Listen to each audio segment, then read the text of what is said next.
پھر اس کا ایک حضور علیہ الصلوۃ والسلام کی آمد سے جو پہلے نام تھا وہ تھا یثرب، اور کئی علماء نے لکھا کہ یثرب کا معنی ہے بیماریوں کا گھر،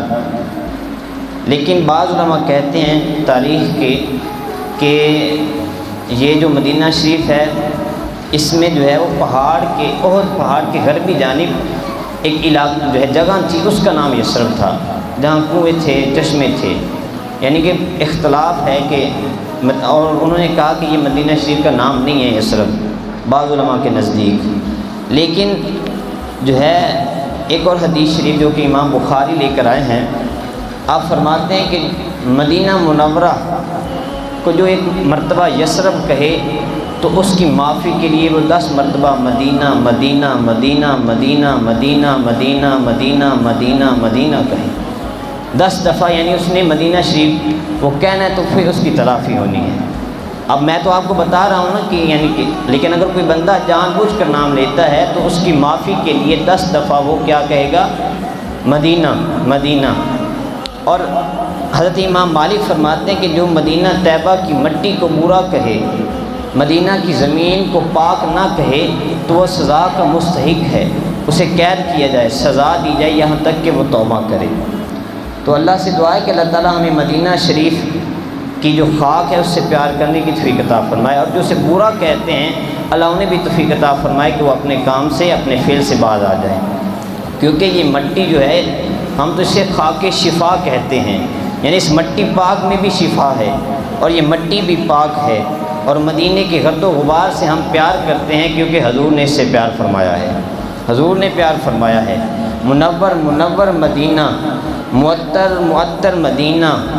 اعلیٰ و برتر مدینہ، شہروں کا صدر مدینہ، شہروں کا صدر مدینہ۔ اور حضور علیہ الصلوۃ والسلام نے اس شہر کی عظمت خود بیان فرمائی، جان کائنات صلی اللہ علیہ وآلہ وسلم نے خود اس شہر کی عظمت فرمائی۔ آپ فرماتے ہیں کہ مدینے کا گرد و غبار یہ کوڑ بیماری کے لیے شفا ہے، یعنی ایک بیماری ہوتی ہے کوڑ جس کا علاج بڑی مشکل سے ملتا ہے، لیکن حضور نے کیا فرمایا کہ جو گرد و غبار ہے، جو مدینے کی خاک ہے، یہ اس بیماری کے لیے شفا ہے، یہ شفا ہے۔ اور حضور علیہ الصلوۃ والسلام کے فرمان سے کیا معلوم ہوا کہ مدینے کی خاک یہ شفا ہے؟ کیا ہے؟ بلند آواز سے بولیے۔ مدینے کی خاک، مدینے کی گرد و غبار یہ شفا ہے، اور مدینے کی خاک کا اندازہ کون لگا سکتا ہے؟ پھر دیکھیے نا، خاک کی اتنی عظمت ہے تو پھر اس مدینے والے کی عظمت کیا ہوگی؟ اس مدینے والے کی عظمت کیا ہوگی؟ اور کسی نے کہا نا، رحمت مدینے میں ہے،